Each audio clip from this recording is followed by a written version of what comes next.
आबे वो आबे ना आबे रे मोर गाँव माँ, आबे वो आबे ना आबे रे मोर गाँव माँ। एबर तोरी बाजार माँ करके सोला सिंगार ना, एबर तोरी बाजार माँ करके सोला सिंगार ना। आबे वो आबे ना आबे रे मोर गाँव माँ, आबे वो आबे ना आबे रे मोर गाँव माँ।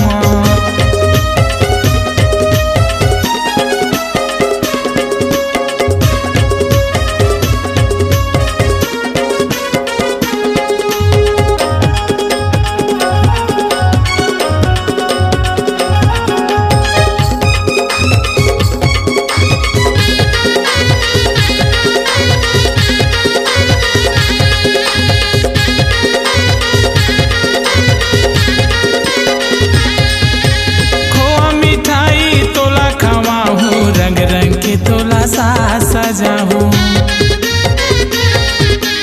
आबे आबे मोर गाँव में रानी माया का हो तेरे तेला बताहूँ।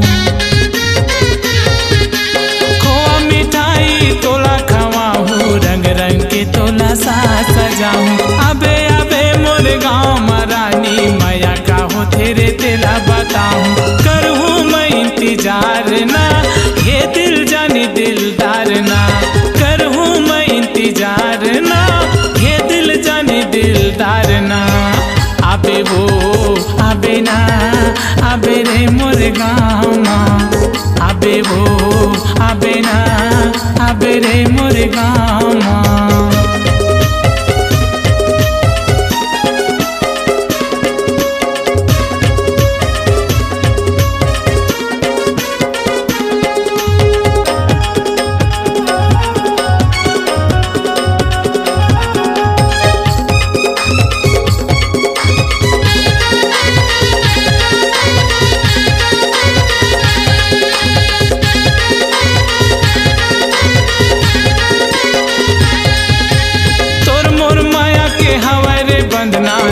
छूटे हमारे संगना करथा माया दिल जान से रानी, कौ की सिर तो ईमान से जानी।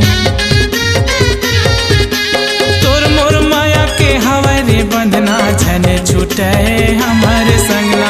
करथा माया दिल जान से रानी, कौ की सिर तो ईमान से जानी। करबो हम इजहार ना ये पर तोरी बाजार, करबो हम इजहार ना ये बर तोरी बाजार माँ।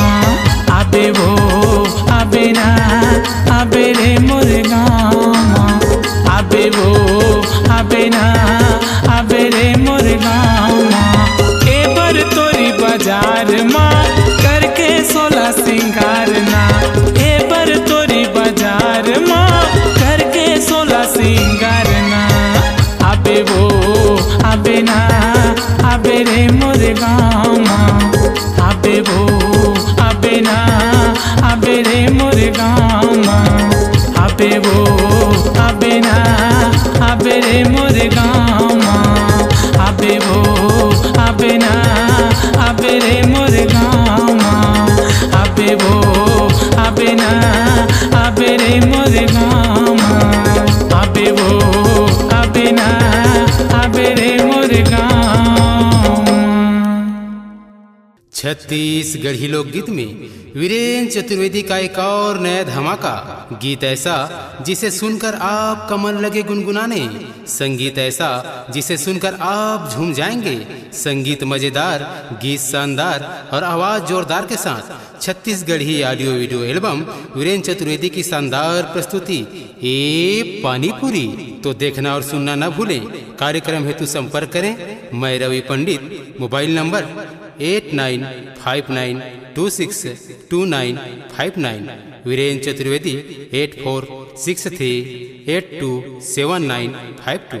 आपकी आवाज ही आपकी पहचान है। यदि आप अपनी आवाज को एक नया आयाम देना चाहते हैं तो चले आइए मल्टी ट्रैक डिजिटल रिकॉर्डिंग के लिए AVM audio video studio Khamtarai Raipur. Mobile number 9301523929 और 7869646201। यदि आप नए एवं पुराने गीत सुनना चाहते हैं तो avmgana.com में जाकर गाना फ्री डाउनलोड करें और YouTube चैनल में AVM गाना और KK कैसेट्स को सब्सक्राइब करें।